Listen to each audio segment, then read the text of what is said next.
नमस्कार, मैं हूं शिवा पुरोहित और आप हैं सागर टीवी न्यूज के साथ। लोकसभा चुनाव का बिगुल बज चुका है और आचार संहिता भी लागू हो चुकी है। वक्त है मुकाबले का, लेकिन उससे पहले सवाल यह है कि कौन सी पार्टी किस उम्मीदवार को मौका देगी और कौन बनेगा सांसद। यही जानने और समझने के लिए सबसे पहले बात दावेदारों की जाए।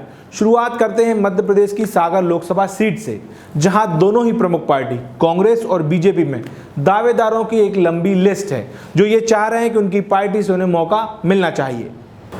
आज के इस एपिसोड में हम बात सागर लोकसभा के भाजपा के टिकट के दावेदारों की करते हैं, क्योंकि सागर लोकसभा पर पिछले लंबे वक्त से भाजपा का ही कब्जा है और वर्तमान में यहाँ से भाजपा के ही सांसद हैं। वैसे तो सागर लोकसभा से भाजपा के करीब 1.5 दर्जन दावेदार हैं जो दावेदारी कर रहे हैं, जिसमें से कुछ चेहरे ऐसे हैं जो सागर लोकसभा क्षेत्र के बाहर के हैं लेकिन किस्मत यहां से आजमाना चाहते हैं। तो आइए देखते हैं इन सभी चेहरों को। सागर लोकसभा से वर्तमान सांसद हैं लक्ष्मी नारायण यादव। सुर्खी विधानसभा से विधायक रहे, मध्य प्रदेश सरकार में शिक्षा मंत्री रहे। वहीं भाजपा में शामिल होने के बाद साल 2014 में पार्टी ने उन्हें मौका दिया और वो सांसद बने। लक्ष्मी नारायण यादव से जुड़े राजनीतिक सफर और किस्से मैं अपने पुराने वीडियो में बता चुका हूं। इस वीडियो में बात सिर्फ इतनी कि दादा पहले चुनाव ना लड़ने की बात कह रहे थे, बाद में पलट गए, अब दोबारा टिकट की चाह रख रहे हैं और फिर से दावेदार हैं। इनके अलावा सागर नगर पालिक निगम से महापौर अभय दरे भी सागर लोकसभा से टिकट की दावेदारी कर रहे हैं। पेशे से बिल्डर रहे इंजीनियर अभय दरे अपना व्यापार सब छोड़कर राजनीति में आए और साल 2015 में सीधा उन्हें महापौर का टिकट मिला। चुनाव लड़े और जीते।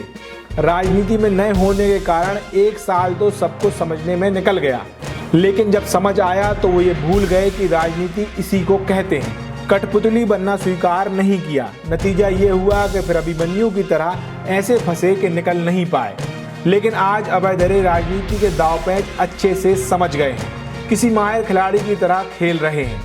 विधानसभा चुनाव के दौरान भी उनका नाम आखिरी वक्त से कुछ दिन पहले प्रमुखता से दावेदारी में आया, बाद में खुद पीछे हट गए ताकि लोकसभा में कहने को कुछ ना रहे और अब लोकसभा चुनाव के लिए टिकट की दावेदारी कर रहे हैं। महापौर अभय दरे के बाद नाम आता है भाजपा नेता अनिल तिवारी का। सागर विधानसभा चुनाव के दौरान भाजपा के सागर नगर विधानसभा सीट से प्रबल दावेदार थे, जिनकी दावेदारी ने सबसे ज्यादा शोर मचाया। लेकिन दावेदारी जातिगत समीकरणों की भेंट चढ़ गई और अब लोकसभा चुनाव में सागर लोकसभा से दावेदारी कर रहे हैं। यहाँ एक बात और जो खास है वो ये कि जब सब रेस दौड़ना शुरू कर रहे हैं, ये लौटकर वापस स्टार्टिंग पॉइंट पर आ गए हैं। पूरे लोकसभा क्षेत्र में वॉल पेंटिंग हो गई है, पोस्टर भी चिपक गए हैं, साथ ही साथ सोशल मीडिया में भी छाए हैं। विधानसभा चुनाव के दौरान एक राष्ट्रीय अखबार ने पब्लिक सर्वे कराया था जिसमें 5 विधानसभाओं में इनका नाम आया था। कुल मिलाकर दावेदारी मजबूत है। अगला नाम है जिनकी दावेदारी अनुभव के साथ साथ महिला होने के कारण मजबूत मानी जा रही है, वो है लता बानखेड़े। महिला सरपंच से राजनीतिक सफर शुरू हुआ। भाजपा महिला मोर्चा की जिला और फिर प्रदेश अध्यक्ष बनी। राज्य महिला आयोग की अध्यक्ष रही। सभी कार्यकाल सफल रहे। विधानसभा चुनाव में देवरी से दावेदारी भी की, लेकिन तेजी सिंह का नाम सामने आने के बाद पीछे हटी। लोकसभा चुनाव में दावेदारी अनुभव के लिहाज से तो मजबूत है ही, लेकिन इसके अलावा सागर जिले और लोकसभा में भाजपा में महिला नेतृत्व न होने के कारण उनकी दावेदारी मजबूत मानी जा रही है। सागर लोकसभा से दावेदारों में महिलाओं में 4 नाम और निकलकर सामने आ रहे हैं जो चाहती हैं कि पार्टी उन्हें मौका दे। पहला नाम है पूर्व विधायक सुधा जैन का। सुधा जैन सागर नगर में भाजपा का खाता खोलने वाली पहली महिला विधायक, 3 बार लगातार विधायक रहीं। पार्टी ने साल 2008 के विधानसभा चुनाव में टिकट नहीं दिया।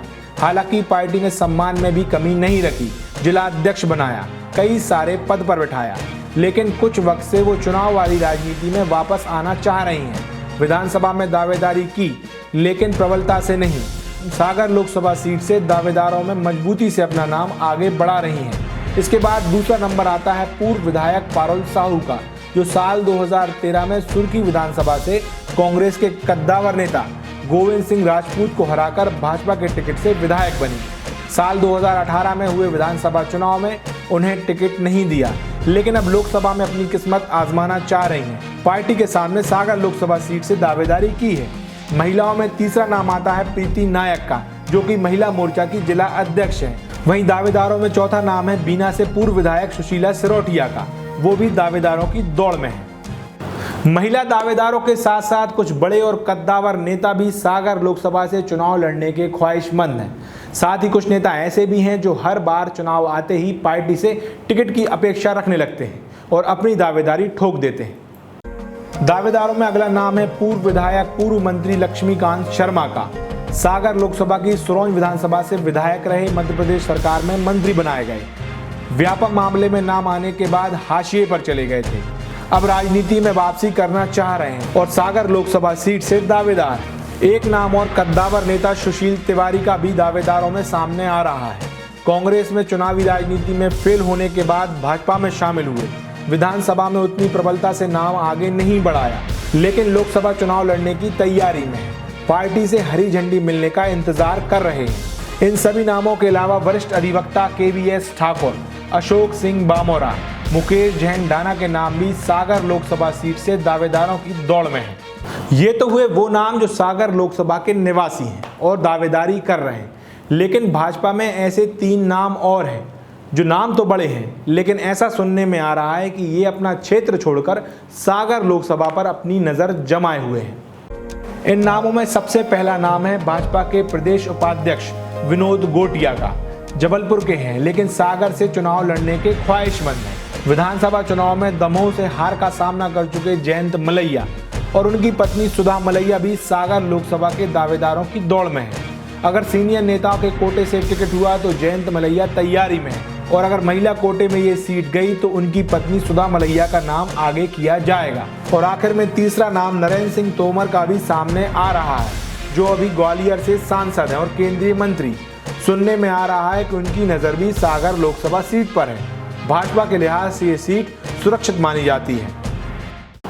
ये तो हुए भाजपा के दावेदारों के नाम जो सागर लोकसभा सीट से टिकट की दावेदारी कर रहे हैं। देखना होगा किस पर पार्टी भरोसा जताती है। अगले एपिसोड में हम बात करेंगे कांग्रेस के दावेदारों की जो सागर लोकसभा सीट से दावेदारी कर रहे हैं। तब तक आप हमसे जुड़े रहिए। नमस्कार। ठीक है।